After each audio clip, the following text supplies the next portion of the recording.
আমরা শ্রীমদ্ ভগবদ গীতা তৃতীয় অধ্যায় কর্মযোগ 27 নম্বর শ্লোক পর্যন্ত কালকে পাঠ করেছিলাম। আজকে 28 নম্বর শ্লোক থেকে শুরু হবে। এখানে বলা হয়েছে তত্ত্ববিত্ত মহাবাহো গুণকর্ম বিভাগয় গুণা গুণেষু বর্তন্ত ইতি মত্ত্বা ন সজ্জতে। তার মানে হচ্ছে, হে মহাবাহ, অর্জুনকে বলছেন ভগবান শ্রীকৃষ্ণ, যে গুণ বিভাগ এবং কর্ম বিভাগের তত্ত্ব জানেন যে জ্ঞানযোগী, তিনি গুণী গুণেতে প্রবর্তিত হচ্ছে এইরূপ জেনে আসক্ত হন না। আগের দিন যেটা ব্যাখ্যা করেছিলাম যে জড়া প্রকৃতির তিনটি গুণ, সাত্ত্বিক, রাজসিক এবং তামসিক। কোন গুণটা কী এবং কোন গুণের বৈশিষ্ট্য কী এবং সেই গুণে গুণান্বিত জীব কর্ম করে কি ফল প্রাপ্ত হয় তাও বলা হয়েছিল। তমগুণ মানে তম অর্থে অন্ধকার, ভালো করে ভরে নেন, খুব সুন্দর বিজ্ঞান এখানে ভরা আছে।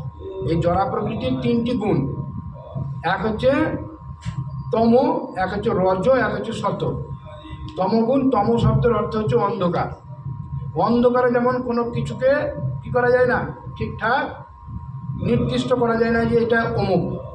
একটা দড়ি, কাটা দড়ি যদি আঁকা বাঁকা হয়ে পড়ে থাকে, অন্ধকারে আমরা কি মনে করি, প্রথমে আগে সাপই মনে করি, দড়ি কেউ ভাবে না, হ্যাঁ তাই না? আবার সাপ করে থাকলে ভ্রমবশত তাকে দড়ি মনে করে ধরতে যায়, তাই না? হ্যাঁ, তাই এই তম কথার অর্থ হচ্ছে অন্ধকার। তাই তমগুণ মানে যে গুণে গুণান্বিত জীব ঠিককে ভুল আর ভুলকে ঠিক জ্ঞান করে জীবন ধারণ করে তাকে বলে তমগুণ। আর এই তমগুণে গুণান্বিত জীব সর্বদা বেদ বিরোধী কর্ম করে। বেদ কি? বেদ হচ্ছে ভগবানের প্রবর্তিত জ্ঞান। বেদ শব্দের অর্থ হচ্ছে জ্ঞান। হ্যাঁ, এই জ্ঞান ভগবান লেখেননি, মুখেও বলেননি, ভগবানের হৃদয় থেকে কী হয়েছে, নির্গত হয়েছে এই বেদ। তাই তমগুণে গুণান্বিত জীব সর্বদা বেদ বিরোধী, অর্থাৎ বেদে যে নির্দেশ দেওয়া আছে আমাদের জীবন ধারণের জন্য, যে নির্দেশ একবারে ঘুমানো থেকে, ঘুম থেকে ওঠা থেকে সব প্রত্যেকটা সেকেন্ডের কথা বলা হয়েছে যে কীভাবে আমি আমার জীবন ধারণ করব।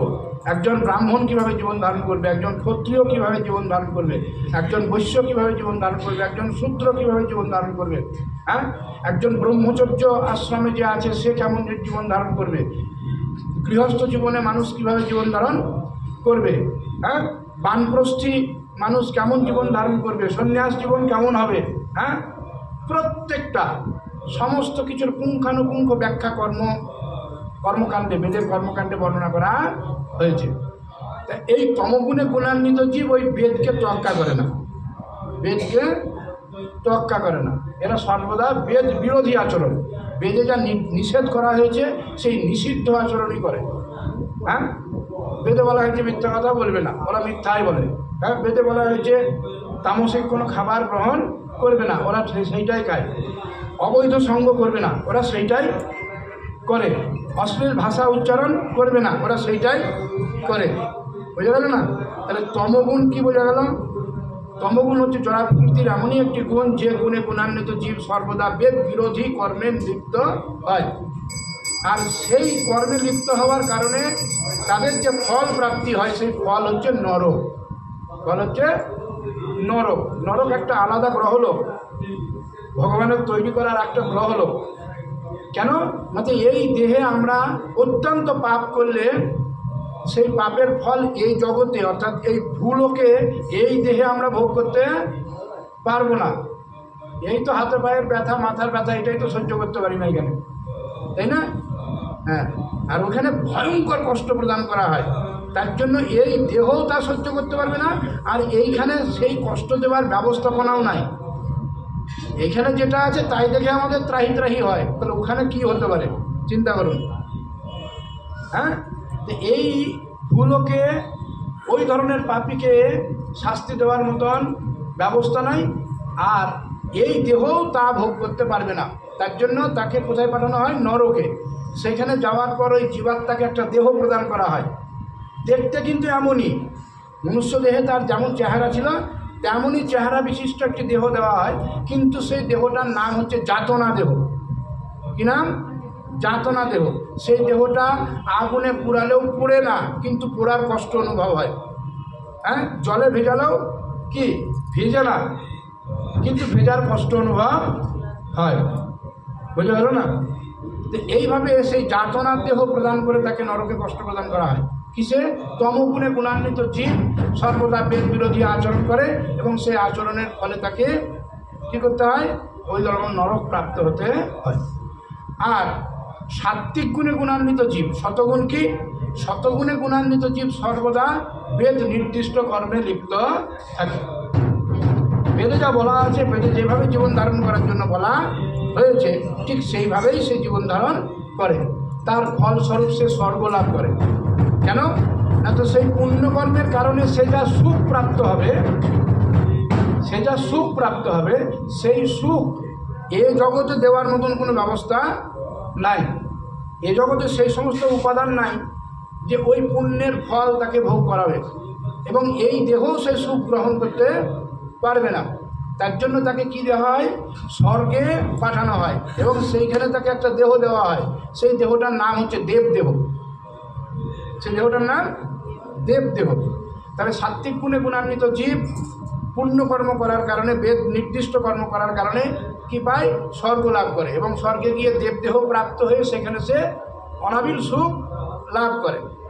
এখানে আমাদের যতই কোটি কোটি টাকা থাকুক, রসগোল্লা খেতে গেলে আমাকে কি করতে হবে? বলতে হবে যে রসগোল্লা খাবো। হ্যাঁ, আর লোক যদি আমার পোষা থাকে, তারা সেই রাত 12টার সময় আমার রসগোল্লা খাওয়ার ইচ্ছা হলো, তা সেই লোক যাবে দোকানে, সেখান থেকে আনবে, প্লেটে দেবে, তবে আমি খেতে পারবো। কিন্তু স্বর্গে গিয়ে এত ঝামেলাও করতে হবে না। আমার মনে হয়ে গেল আমি রসগোল্লা খাবো, সঙ্গে সঙ্গে রসগোল্লা উপস্থিত। এত সুখ সেখানে। দেহে কোনো দুর্গন্ধ হবে না। সর্বদা 16 থেকে 18 বছর বয়সী শরীর থাকবে, সর্বদা বুড়ো হবে না।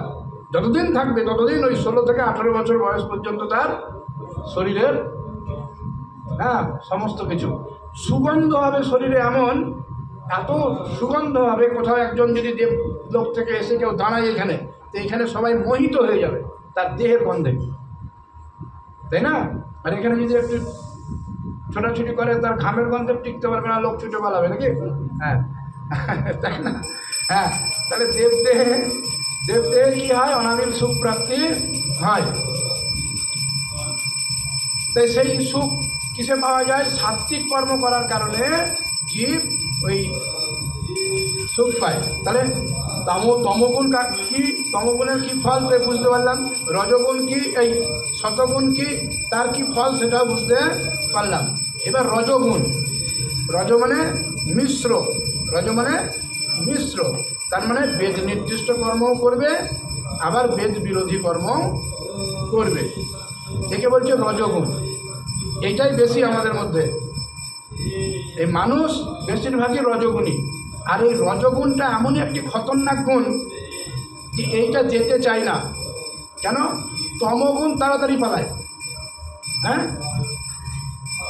শতগুণও ভগবত কৃপায় তাড়াতাড়ি তার বুদ্ধি ঠিক হয়, কিন্তু রজগুণ এমনই একটি গুণ যে এই রজগুণ থেকে উত্তীর্ণ হওয়া খুব কঠিন হয়। কেন? না তো রজগুণী জীব পুণ্যও করে, পাপও করে, তাই না? তার জন্য ভেতরে একটা শক্তি থাকে মনে যে আমি তো পুজো দিই, হ্যাঁ, আমি তো উপোসও করি, কিন্তু পাপগুলো যে করছে সেই পাপগুলো ভ্রুক্ষেপই করে না। ও মনে করে কি আমি 14 বার মাথা ঠুকলে, হ্যাঁ, আর মা কালীর কাছে একটু ভোগ রাগ লাগালে, একটা শাড়ি কাপড় ফল মিষ্টি, হ্যাঁ, বসে আছে মা খাবার জন্য আর পড়ার জন্য, হ্যাঁ, এটা দিয়ে দিলেই কী হবে? না তো আমার সব 7 মাপ, কখনো না। তাই এই রজগুণী মানুষ বেশি, তাই না? বেশি। এবং এই অভিমানটা খুব খতরনাক। কি? না তো আমি যে পুণ্য করি, একটু নাম করে নিলাম, হ্যাঁ, একটু পুজো দিয়ে দিলাম, একটু এই করে দিলাম, একটু চাঁদা দিয়ে দিলাম ঠাকুরের পুজোতে, হ্যাঁ, এদিকে আমি ভুরি সকাল থেকে সন্ধ্যা পর্যন্ত পাপ করছি, সেইটার দিকে ভ্রুক্ষেপ হবে না ওই পুণ্যটুকু করার জন্য। হ্যাঁ, কিন্তু বুঝতে পারছে না যে আমার একটা পাপ এই সমস্ত পুণ্যের সঙ্গেও লাগবে না। হ্যাঁ, এই কারণে এই অভিমান থেকে উঠতে পারে না। তাই এই ধরনের রজগুণী জীবের প্রাপ্তি কি হয়? ওদের তো স্বর্গ প্রাপ্তি হয়, নরক প্রাপ্তি হয়, কি ফল হয় বলে দিলাম। এবারে এই রজগুণীর কি প্রাপ্তি হয়? এই লোক, এই ভূলোকেই সে বারবার জন্মগ্রহণ করে, জন্ম মৃত্যুর চক্রে। মানুষ, কুকুর, গরু, ভেড়া, ছাগল, টিকটিকি, টিকটিকি, আম গাছ, জাম গাছ, বাঁশ গাছ, ট্রেনের পোকা, এই হতে হতে অনন্তকাল সে এখানেই ঘুরে। আর এইখানেই এই ভূলোকের যা সুখ দুঃখ তাই ভোগ করে। এই হচ্ছে গুণ বিভাগ, একে বলছে গুণ বিভাগ। আর এই গুণে গুণান্বিত জীব, যে রাজসিক গুণে গুণান্বিত, যে সাত্ত্বিক গুণে গুণান্বিত, যে তামসিক গুণে গুণান্বিত জীব, এরা বাধ্য হয়ে কি করে, সেই গুণ অনুসারে কর্ম করে, বাধ্য হয়ে করে। কালকে আলোচনা করেছি।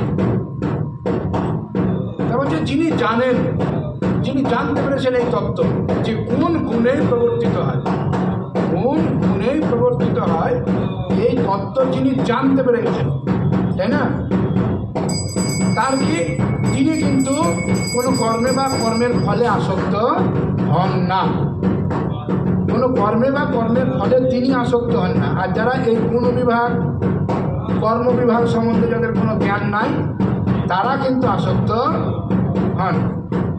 বোঝা যাচ্ছে না? দেখুন,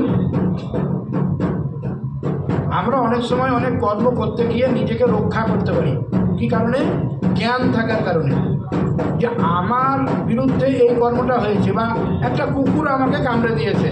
হ্যাঁ, রাগ কিন্তু হয়, কি হয়, রাগ হয় যে কুকুরটাকে আমি কী করে শাস্তি দেব। কিন্তু যদি বুদ্ধি থাকে, তার জ্ঞান থাকে, যে ওটা ওর স্বভাব, তাই না, ওটা ওর স্বভাব, ও কিন্তু এমনি এসে আমাকে কামড়ায়নি, কোনো রকম ডিস্টার্ব হওয়ার কারণে নিজের আত্মরক্ষা করার জন্য, ওর তো আর বোম বারুদ পিস্তল কিছু নাই, ওর সে কামড়ানোটাই একমাত্র আত্মরক্ষার কি একটাই পথ। তা ও কী করেছে, আত্মরক্ষার জন্য আমাকে কামড়ে দিয়েছে। আমার যদি সেই জ্ঞান থাকে, বুদ্ধি থাকে, বিচার থাকে, তাহলে আমি আর কুকুরটাকে কী করতে যাবো না, কুকুরটার বিরুদ্ধে দাঁড়াবো না। কী করবো না, তো কুকুরটা থেকে আমি সাবধান থাকবো। হ্যাঁ, মশা কামড়াচ্ছে, একটা নিরীহ প্রাণী, একটা মশা কামড়ালো, আমার হাতের আয়ত্তের মধ্যে আছে, চুপ করে আমি মেরে দিলাম, তাই না? আচ্ছা, একটা কুকুর কোনো কিছু ক্ষতি করছে, তাকে লাঠি নিয়ে খুব ছুটে গিয়ে মারছি, আর বাঘ চলে আসলে তখন নিজের ল্যাজ গুটিয়ে পালিয়ে যাচ্ছে কেন? কি?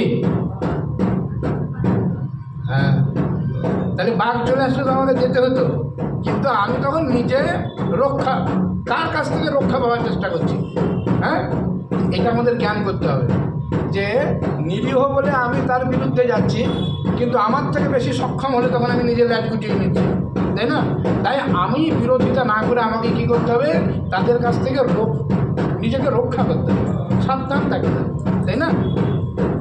আমরা বাঘের ভয় করি না, আবার একটা মশার কামড়ে মানুষ মরে যায়, একটা মশার কামড়ে মানুষ মরে যায়, তাই না? হ্যাঁ, তো যাই হোক, এখন বিষয় হচ্ছে আমরা বুঝতে পারলাম জড় প্রকৃতির তিনটি গুণ এবং তার কর্ম এবং তার কি ফল। এই সম্বন্ধে যার জ্ঞান আছে, সে কিন্তু কি করবে না, কর্মে বা কর্মের ফলে আসক্ত হবে না। আর কর্ম বা কর্মের ফলে আসক্ত না হলে তার কি হবে না, তো এই জন্ম মৃত্যুর চক্র থেকে তার উদ্ধার হবে, তার পূর্ব জন্মাকৃত পাপ পুণ্য নষ্ট হবে, আর নতুন করে কোনো পাপ পুণ্য তার সঞ্চয় হবে না। তার ফলে সে মুক্ত হতে পারবে, নিউট্রাল হতে পারবে, পরিচ্ছন্ন হতে পারবে, তখন সে ভগবৎ সেবার উপযুক্ত হবে। ওই যে প্রকৃতির গুণে মোহগ্রস্ত মানুষ গুণ এবং কর্মে আসক্ত হয়ে থাকে। প্রকৃতির গুণে মোহগ্রস্ত মানুষ, বেশিরভাগ মানুষ প্রকৃতির এই সাত্ত্বিক, রাজসিক এবং তামসিক গুণে মোহগ্রস্ত, সেই কারণে তারা মোহিত হয়ে কর্ম করে। হ্যাঁ, এবং সেই কর্মে আসক্ত হয়, কর্মের ফল আকাঙ্ক্ষা করে কর্ম করে। আর সেই অজ্ঞ মানুষদেরকে, যারা জ্ঞানী ব্যক্তি, যারা জানে, তাদেরকে বিচলিত করা উচিত নয়, বরং তাদেরকে বোঝানো উচিত। দেখবেন অনেক আছে জ্ঞানী ব্যক্তি, তারা সাধারণ মানুষকে খুব কি দিয়ে, খোঁচা দিয়ে কথা বলে। এরকম দেখবেন অনেক পাঠকের এরকম অভ্যাস আছে, সাধারণ মানুষকে কি করে, কষ্ট প্রদান করে বাক্যের দ্বারা, কথার দ্বারা। হ্যাঁ, নিয়ে কথা বলে। তারা যদি জ্ঞানী হবে তো ওখানে এসে বসবে কেন, তাই না? তারা যদি জ্ঞানী হবে তাহলে তারা সামনে এসে কি বসবে কেন, তাই না? তাই প্রকৃতির গুণে যারা আবদ্ধ হয়ে কি করে কর্ম করছে, আসক্ত হয়ে কর্মের প্রতি, কর্মফলের প্রতি আসক্ত হয়ে কর্ম করছে, এমন ব্যক্তিদের, যারা জ্ঞানী ব্যক্তি, তাদের কী করা উচিত নয়? বিচলিত করা উচিত নয়, তাদেরকে ডিস্টার্ব করা উচিত নয়, বরং তাদেরকে কি করলে, কিভাবে তারা জ্ঞান প্রাপ্ত হবে এবং তাদের মোহ দূরীভূত হবে, সেই চেষ্টা করা উচিত। কে বলছেন? ভগবান শ্রীকৃষ্ণ। কাকে? অর্জুনকে। এই শ্লোকটি 30 নম্বর, খুব গুরুত্বপূর্ণ শ্লোক। মই সর্বাণি কর্মাণি সন্ন্যাস্যাধ্যাত্ম চেতসা নিরাশি নির্মম ভূত্বা যুদ্ধস্য বিগত জরা।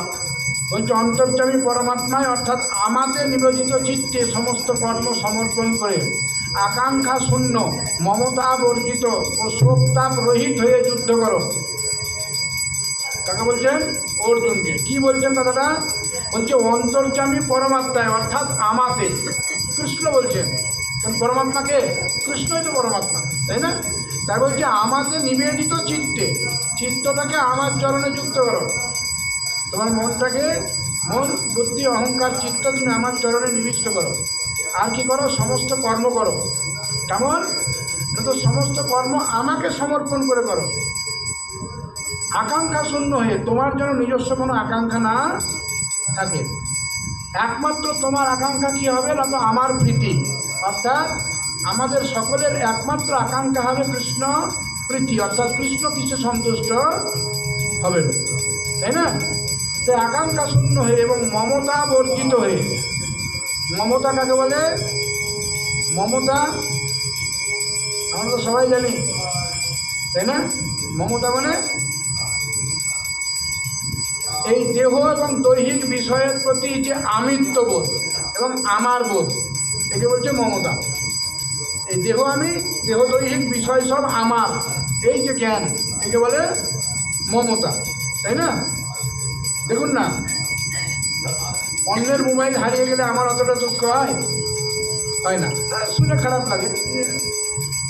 একসঙ্গে থাকলে, আর যদি দূরে তার সঙ্গে কোনো সম্বন্ধ না থাকে, ও কোনো ব্যাপার না, মোবাইল কেন সব চলে গেলেও কোনো ব্যাপার না, তাই না?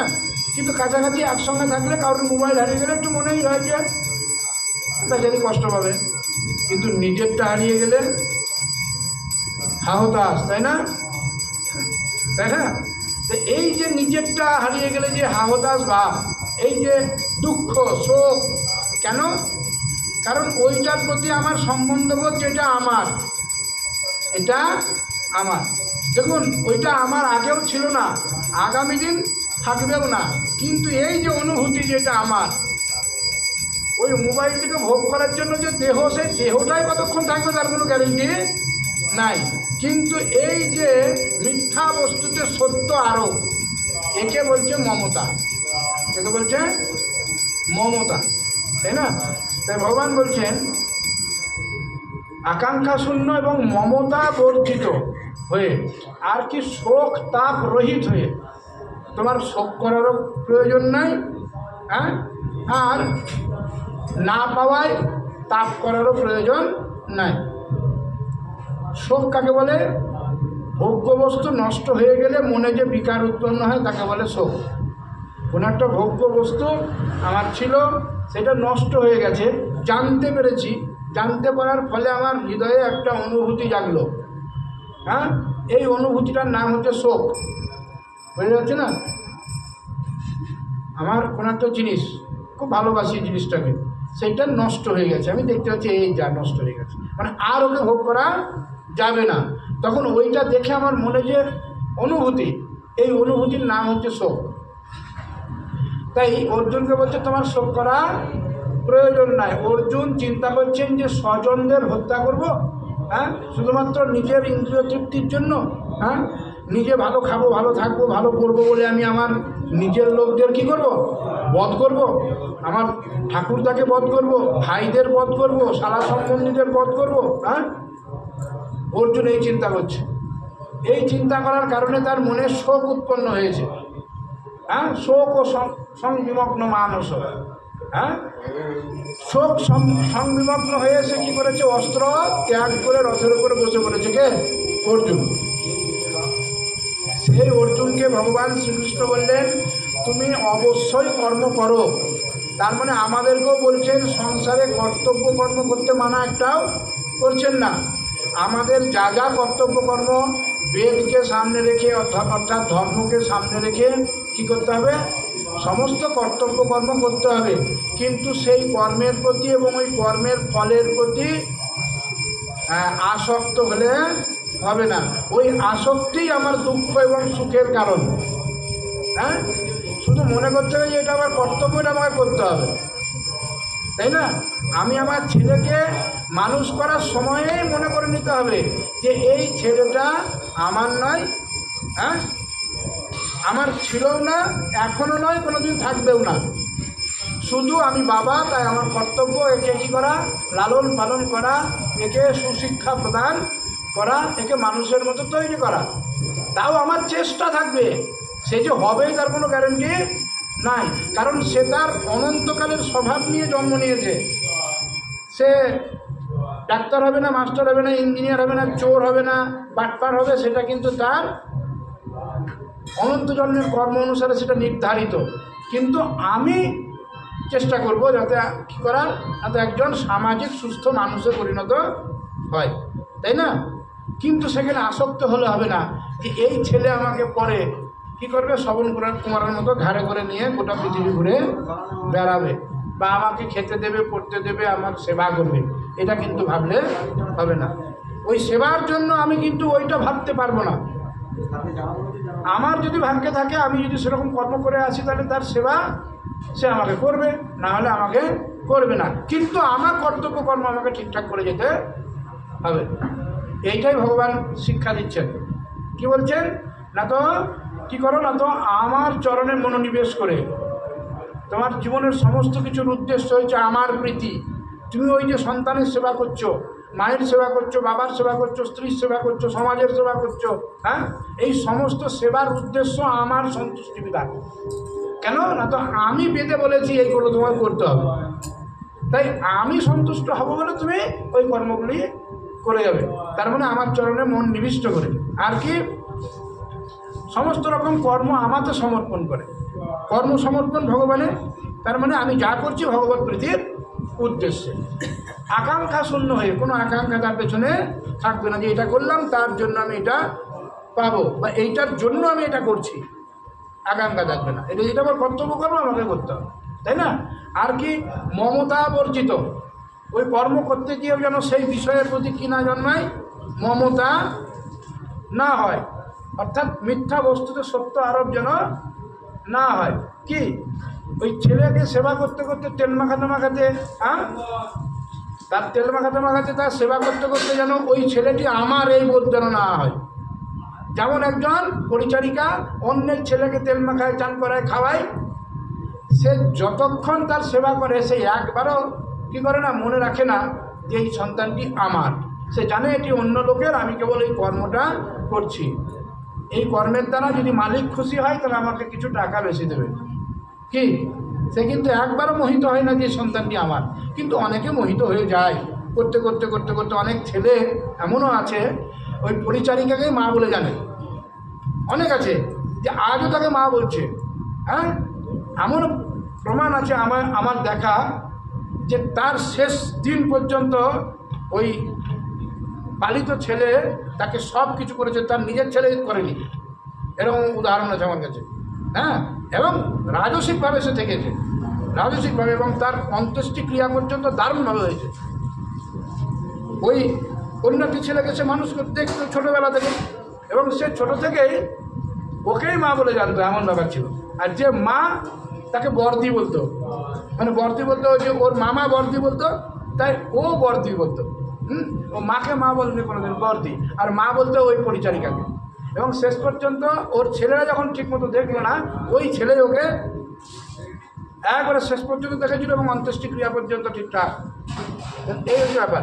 তা কী হয় না, তো এরকম কর্ম করতে করতে আমরা কি করি না, তো মোহিত হয়ে পড়ি। ভগবান বলছেন এই মোহিত হওয়াও যাবে না। তুমি যদি মোহিত হয়ে যাও তাহলে তোমার মন ওখানে যুক্ত হবে। আর মন আমাদের 14টা নাই, মন আমাদের একটাই। তা আমাদের মন যদি কৃষ্ণচরণে যুক্ত করতে হয়, তাহলে মায়ার কোনো বিষয়ে যুক্ত করলে কিন্তু সেই মনকে আর কৃষ্ণচরণে যুক্ত করা যাবে না। এই যে আমরা ভজন করি, সাধন করি, এর উদ্দেশ্যটা কি? সংসার থেকে মনকে উঠিয়ে নিয়ে এসে কৃষ্ণচরণে যুক্ত করা, এটাই হচ্ছে ভজন, আলাদা কিছু না। নাম করছি নাম করছি নাম করছি, হ্যাঁ, নাম করা মানে কি? ভগবত চরণে মনটাকে যুক্ত করার চেষ্টা করছি, হ্যাঁ। শ্রবণ করছি মানে কি? ওইটাই। সেবা করছি মানে কি? ভগবত বিষয়ে যুক্ত থাকছি। এই থাকতে থাকতে থাকতে কী হবে না, তো যত পার্সেন্ট কৃষ্ণচরণে মন যুক্ত হবে তত পার্সেন্ট সংসার থেকে মন উঠে চলে আসবে। এইটাই করতে করতে যখন সংসার থেকে 100% মন উঠে এসে যাবে, তখন ওই 100% মন কৃষ্ণচরণে যুক্ত হবে। কারণ মন কখনো 1 সেকেন্ডও ফাঁকা থাকতে পারে না। একটা চিন্তা বাদ দিন, আর একটা চিন্তা আসবে, একবার সঙ্গে সঙ্গে রেডি, দেখবেন, হ্যাঁ। তো এইটাই হচ্ছে ভজন। তো এই করতে করতে আমাদের 100% যদি কৃষ্ণচরণে মন যুক্ত হয়ে যায়, সেই দিন আমরা কৃষ্ণের জন্য সমস্ত কর্ম করে থাকি, আমার জন্য কিছু করি না। ওই কাজগুলোই করি যেগুলো সবাই করে, সেইগুলোই করি, কিন্তু ভাবটা থাকে কৃষ্ণের সন্তুষ্টি, কৃষ্ণের সন্তুষ্টি। বোঝা গেল না? আচ্ছা, তাই বলছেন যে তুমি কি করো না, তো আকাঙ্ক্ষা এবং মমতা বর্জিত হয়ে শোকতাপ রহিত হয়ে কর্ম করো। এরকম কর্ম করতে থাকলে তুমি কখনো কর্মফলের আওতায় আসবে না, কর্মফলের বন্ধনে আবদ্ধ হবে না, তোমাকে জন্ম মৃত্যু চক্রে ঘুরতে হবে না, তাই না? যে মে মতো মিতং মৃত্যু মনুতিষ্ঠন্তি মানবাঃ শ্রদ্ধাবন্ত অনস্পূয়ন্ত মুচ্যন্তে তেপি কর্মভি। যারা দোষ দৃষ্টি রহিত এবং শ্রদ্ধাযুক্ত হয়ে আমার এই মতের সর্বদা অনুসরণ করে, তারা সমস্ত কর্মবন্ধন হতে মুক্ত হয়ে যায়। ওই যে আমি এই যে শিক্ষাগুলো দিলাম, এই শিক্ষাগুলো যদি কেউ কি করে, দোষ দৃষ্টি রহিত হয়ে, অর্থাৎ আমার এই কথার বিরুদ্ধে চিন্তা না করে, কী করে না, তো ঠিকঠাকভাবে মেনে নেয়, শ্রদ্ধার সঙ্গে মেনে নেয়, এবং এমনভাবে যদি কর্ম করে থাকে, তাহলে সে কখনো কর্মবন্ধনে আবদ্ধ হয় না। বুঝে গেল? এই শ্লোকটার অর্থ হচ্ছে যে আমি এই যে শিক্ষাগুলো দিলাম কর্মবন্ধন থেকে মুক্ত হওয়ার, এই শিক্ষাগুলো যে কী করে, দোষ দৃষ্টি রহিত হয়ে, মানে এই শিক্ষাগুলোর মধ্যে কোনো দোষ দর্শন করে না, ও বুঝতে পারে যে না এগুলো একবারে রাইট কথা, ঠিকঠাক কথা, তাই না? এমনভাবে বুঝে শ্রদ্ধাযুক্ত হয়ে, শ্রদ্ধা মানে বিশ্বাস, শ্রদ্ধা মানে বিশ্বাস, হ্যাঁ, বিশ্বাস করে কি করে আমার এই মতের সর্বদা অনুসরণ করে, তারা কখনো কর্মবন্ধনে আবদ্ধ হয় না। আমাদের এই জন্ম মৃত্যুর চক্রে এই বারবার আসার একমাত্র গোড়াই তো হচ্ছে কর্মবন্ধন। আমরা যা কর্ম করি সেই কর্ম আমরা এক জন্মে ভোগ করে শেষ করতে পারি না, তাই না? তাই বাকিটা ভোগ করার জন্য আমাদের আবার একটা স্থূল দেহ ধারণ করতে হয়। যে যেমন গুণে গুণান্বিত হয়ে কর্ম করেছে তার তেমনি দেহ প্রাপ্তি হয়, তাই না? এইভাবে আমরা এই কর্মের বন্ধন, দেখুন একটা কর্ম ভোগ করার জন্য একটা দেহ পেলাম, সেই দেহে এসে আবার কর্ম করছি, কর্মফল নষ্ট করার চেষ্টা কিন্তু করছি না, কি করছি, আবার মোহিত হয়ে কর্ম করছি, কৃষ্ণচরণে যুক্ত হয়ে আমরা কর্ম করছি না, কৃষ্ণের জন্য কর্ম করছি না। আমি কি খাবো সেই টেনশনে খাবার রান্না করছি, হ্যাঁ, আমাকে কিসে ভালো লাগবে সেই চেষ্টায় আমরা ব্যস্ত, ভগবানকে কিসে ভালো লাগবে এই কথা আমরা চিন্তা করি না, কোটির মধ্যে একজনা কেউ করে, তাই না? আর এই না করার কারণে সেই কর্মের ফল আমাকেই ভোগ করতে হয়, আর সেই ভোগ করার জন্য একটা করে দেহ লাগে, তাই না? আর এই দেহটা আমরা পাই, নিয়ে পুরনো জন্মের কর্মফল ভোগ করি, আর নতুন কর্মফল আরও তৈরি করি, আর এই তৈরি করতে আর ভোগ করতে করতে অনন্তকাল এই সাইকেলিং সিস্টেমে জন্ম মৃত্যুর চক্রে আমরা জলজা নবলক্ষানি স্থাবরা লক্ষ্যবিংশতি ক্রিময় রুদ্র সংখ্যকা পক্ষিণাং দশলক্ষণাং 30 লক্ষানি প্রসবৌ 4 লক্ষানি মানুষা, এই 84 লাখ প্রকার জীবদেহ ধারণ করে আমরা ঘুরছি।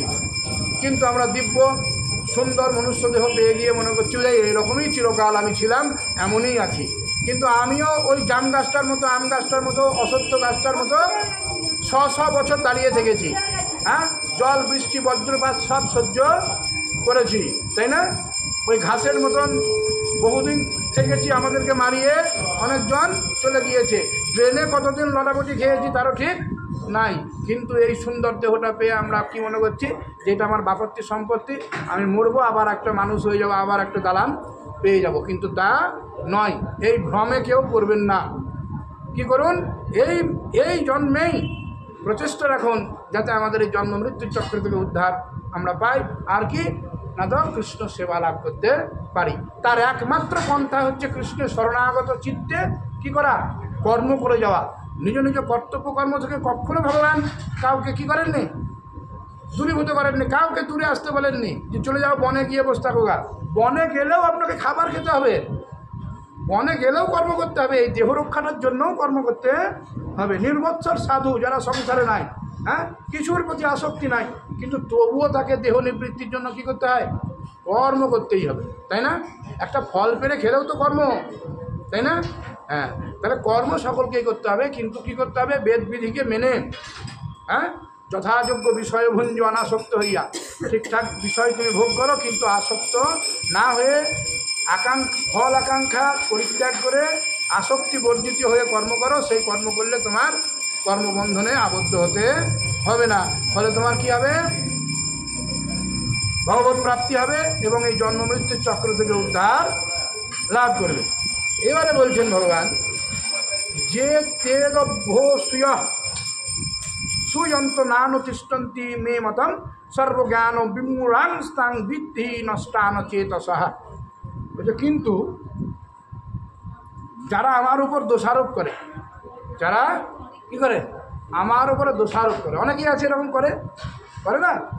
অনেকেই আমি দেখি, অনেকেই করে, ভগবানের উপর দোষারোপ করে, কি বা ভগবানের নানা রকম কথা নিয়ে নানা রকম বুঝে না, জানে না। ওই যে কালকে বলছিলাম কৃষ্ণের 16,108টি স্ত্রী ছিল, এটা যে লীলা এই জ্ঞান তাদের নাই। হ্যাঁ, আরে 16,108টি কি, অনন্ত জীব সবাই ভগবানের স্ত্রী, অনন্ত জীব যত আছে সবাই তো ভগবানের স্ত্রী। পতি মানে কি, মালিক, পতি মানে মালিক। আমরা এই জগতে যাকে পতি বলে মনে করি, যে সম্বন্ধটা দৈহিক সম্বন্ধ, ভগবানের সঙ্গে জীবের ওই সম্বন্ধ হয় না, কারণ ভগবান পূর্ণ বস্তু, ভগবানের কোনো আকাঙ্ক্ষা নাই, এটা বুঝতে হবে, বারবার মাথায় ঢুকাতে হবে। ভগবানের কাছে যে ভাব নিয়েই যে যাক, তার গতি একই হবে। দেখুন, আগুন জ্বলছে, আগুনে যদি আমি একটা শুকনো পাতা ফেলে দিই তার যা গতি হবে, একটা ছেঁড়া চটি ফেলে দিই তাও তার গতি তাই হবে, একটা কাপড় ফেলে দিই তাও তার গতি একই হবে, একটা কাঠের টুকরো ফেলে দিই তাও তার গতি কী হবে, ছাই হবে। আগুনের যা ধর্ম, আগুন কিন্তু তাকে ছাই প্রদান করবে, তাই না? আমি কী ভাব নিয়ে গেলাম সেটা বিষয় না, আমি মরবার জন্য বিষ খেলাম না, না জেনে বিষ খেলাম না, কেউ আমাকে জোর করে খাইয়ে দিল, এটা ব্যাপার না, মৃত্যু কিন্তু আমার হবে, বিষের গুণ বিষ করবে। ঠিক তেমনি ভগবানকে কেউ শত্রুভাবেই যাক, মিত্রভাবেই যাক, হ্যাঁ, আর না জেনেই চলে যাক, ভগবানকে কিন্তু প্রাপ্ত সে হবে। দন্তবক্র শিশুপাল তারা সবসময় ভগবত বিরোধী ছিল, তাও তাদের কি গতি হলো, তাদের বৈকুণ্ঠ গতি হলো। পুতনা কৃষ্ণকে মারার জন্য বিষ খাওয়াতে গিয়েছিল, তারও বৈকুণ্ঠ গতি হলো না। হ্যাঁ, আর যারা ভক্তি করছে তাদের তো অবশ্যই প্রাপ্তি হবে। তাহলে কোনভাবে কে কী করবে সেটা ব্যাপার না, ভগবানের সঙ্গে যুক্ত হলেই কিন্তু তার কী হবে, দুর্লভ গতি প্রাপ্তি হবে। কিন্তু কেউ যদি ভালোবেসে ভগবানের সঙ্গে যুক্ত হয়, তাহলে তার কি ওই একই রকম গতি হবে না। ভগবান বলছে আমার সর্বশ্রেষ্ঠ যা কিছু আছে সব তাকে আমি প্রদান করি। সুদামা ভালোবেসে কৃষ্ণের জন্য কি নিয়ে গেছিল, খুদ চিড়ে, হ্যাঁ, আর নয়ন জলে ভিজিয়ে কী করেছিল না, তো কৃষ্ণকে সেটা দিয়েছিল। তার ব্যতিরেকে কৃষ্ণ একটা করে লোক সর্বমর্ত পাতাল কী করতে লেগেছিল, দিতে শুরু করেছিল। রুক্মিণী হাত ধরে নিলেন কৃষ্ণের, যে প্রভু তুমি তো সবই দিয়ে দেবে, হ্যাঁ, বৈকুণ্ঠটাও দিয়ে দিতে চেয়েছিল তাকে, সুদামাকে, তাই না? দেখুন, তাহলে যারা ভালোবেসে কৃষ্ণকে ভজন করে তাদের প্রাপ্তি কিন্তু অমন নয়, তার থেকে অনেক উন্নত। তারা বৈকুণ্ঠ গতি তাদের হয়েছে ঠিকই, দিব্যধাম প্রাপ্ত হয়েছে যারা বিরোধী ভাব নিয়ে ভগবানের সঙ্গ করেছিল, কিন্তু যারা ভগবানকে ভালোবেসে সঙ্গ করেছে তাদের কিন্তু প্রাপ্তি ওদের থেকে অনেক উন্নত। এমনকি ব্রহ্মা কৃষ্ণকে জিজ্ঞাসা করছে, কৃষ্ণ ওই পুতনাকে তুমি গোলক প্রদান করলে, ওই পুতনা যে তোমাকে স্তনে কালকুট বিষ মাখিয়ে পান করিয়ে মারতে এসেছিল, তাকে তুমি গোলক প্রদান করলে, তাই না? তাহলে এই যারা তোমার জন্য প্রাণ বিসর্জন করছে ব্রজ গোপীগণ, হ্যাঁ, তারা কেঁদে তাদের বৃন্দাবনের মাটির তলার জল লবণাক্ত, ওখানকার লোকের মান্যতা, এই যে ব্রজগোপীগণের ক্রন্দনে ওখানকার মাটির জল কী হয়ে গেছে, লবণাক্ত হয়ে গেছে। ওখানে জিজ্ঞাসা করবেন ব্রজবাসীদিকে, বলবে এখানকার জল আমাদের এরকম কেন, না তো ব্রজবাসীরা কৃষ্ণ বিরহে এত ক্রন্দন করেছিলেন যে এখানকার জল আমাদের এরকম লবণাক্ত। তা সেই ব্রজগোপীদেরকে তুমি কি প্রদান করবে? কে বলছেন? ব্রহ্মা কৃষ্ণকে বলছে যে তুমি ওই কালকুট মাখিয়ে তোমাকে মারতে গেছিল যে পুতনা, তাকে তুমি গোলক প্রদান করলে, মাতৃস্থান দিলে, যেহেতু স্তনপান করেছিলে বলে, যেভাবেই হোক। তাহলে ওই রকম বিরোধী ভাব নিয়ে যে তোমাকে তোমার সঙ্গ করেছে তাকে তুমি গোলক দিলে, তা গোলকের থেকে উচ্চ আর কোনো স্থান তোমার আছে? কিন্তু তা নাই। তাহলে ওই ব্রজগোপীরা যারা তোমাকে ভালো রাখার জন্য, তোমাকে এতটুকু সুখ দেওয়ার জন্য যারা অনন্তকাল দুঃখ বরণ করতে রেডি, তাদেরকে তুমি কোন জায়গা দিবে? গোলকের থেকে আরও উঁচু জায়গা তো তোমার আর কোথাও নাই। তখন বলছে ব্রহ্মা, আমি জন্মে জন্মে তাদের ঋণী থাকবে। কে বলছেন? ভগবান শ্রীকৃষ্ণ বলছেন, তাই না? যাই হোক, বুঝলি, কিন্তু যারা কী করে না, তো আমার এই কথা মানে না, যা আমি শিক্ষা দিচ্ছি এই কথা যারা মানে না, আমার ওপরে দোষারোপ করে, হ্যাঁ, নিজে ভুল করে, এদিকে আমরা কি করি? ঠাকুরের চোখ নাই, আমি কি করেছি ভুলে গেছি, আগের জন্মের কথা তো বাদই দিলাম, এ জন্মেই আমরা কি করেছি আমাদের প্রত্যেকটা সেকেন্ডের কথা মনে আছে? জানতে অজান্তে আমরা কত কুকর্ম করেছি তার কোনো ঠিক নাই। কেউ বলে না আমি করিনি। আরে তুমি আজকে 7টা থেকে 9টার মধ্যে তুমি কোথায় কোথায় ছিলা, কোথায় কোথায় তুমি পা ফেলেছো বলতে পারবে? আজকের দিনে, 2 বছর আগের কথা বাদ দিলাম, এই জন্মে আজকেই সকালবেলায়, সকাল 7টা থেকে 9টার মধ্যে যদি কেউ প্রশ্ন করে যে 9টা 45 মিনিটে তুমি কোথায় দাঁড়িয়েছিলে, কেউ বলতে পারবে? পারবে? তাহলে এইটুকু ক্ষমতা আমাদের নাই যে আমাদেরই জীবনে আমাদের একদিনকার 1 মিনিটের একটা খবর আমরা নিজে মনে রাখতে পারি না। তাহলে আগের দিনেরগুলো কথা তো দূরেই গেল, আগের জন্মের তো দূরেই গেল। তাই আমরা না জানার কারণে, অজ্ঞতার কারণে আমরা কি করি না, তো ভগবানকে দোষারোপ করি। প্রভু আমি তো এতদিন তোমাকে খুব ডাকলাম, হ্যাঁ ডেকেছো ঠিকই, কিন্তু ডাকার আগে বা মাঝে তুমি কি করেছো তুমি ভালো করে চিন্তা করো, হ্যাঁ, তাই না? আর তার সঙ্গে তো পূর্বজন্মের কর্মফল তো যুক্ত আছেই, তাই না? পূর্বজন্মের কর্মফল তো যুক্ত আছেই। তাই বলছে কেউ যদি আমার ওপরে দোষারোপ করে, আমার মত অনুযায়ী না চলে, তাহলে সেই মূর্খদের তুমি সর্বজ্ঞান মূঢ় বলে জানবে, তাদের কোনো জ্ঞান নাই বলে জানবে। আর এরা পরমার্থ ভ্রষ্ট বলে জানবে, এরা কোনো দিন পরমার্থ প্রাপ্ত হতে পারবে না। পরমার্থ মানে যা প্রাপ্তি হলে আর কিছু দরকার হয় না। একটা হচ্ছে অনর্থ, একটা হচ্ছে অর্থ, একটা হচ্ছে পরমার্থ। অনর্থ মানে যা আমরা চাই না, তা হচ্ছে অনর্থ। আর অর্থ মানে এই জগতে যা আমরা চাই, সেটা হচ্ছে অর্থ। আর পরমার্থ মানে সমস্ত কিছু প্রাপ্তির শেষ পরাকাষ্ঠা, যা প্রাপ্ত হলে আমাদের আর কিছুর প্রয়োজন হয় না, তাকে বলে পরমার্থ, অর্থাৎ ভগবত চরণ, তাই না?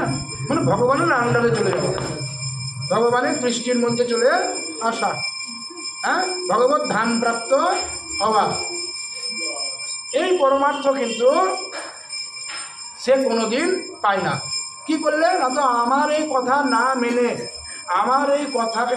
না মেনে যদি দোষারোপ করে, তাহলে সে জানবে সর্বজ্ঞান মূঢ়, তার কোনো জ্ঞান বলতে কিছুই নাই, এবং সে পরমার্থ ভ্রষ্ট। রাধে রাধে।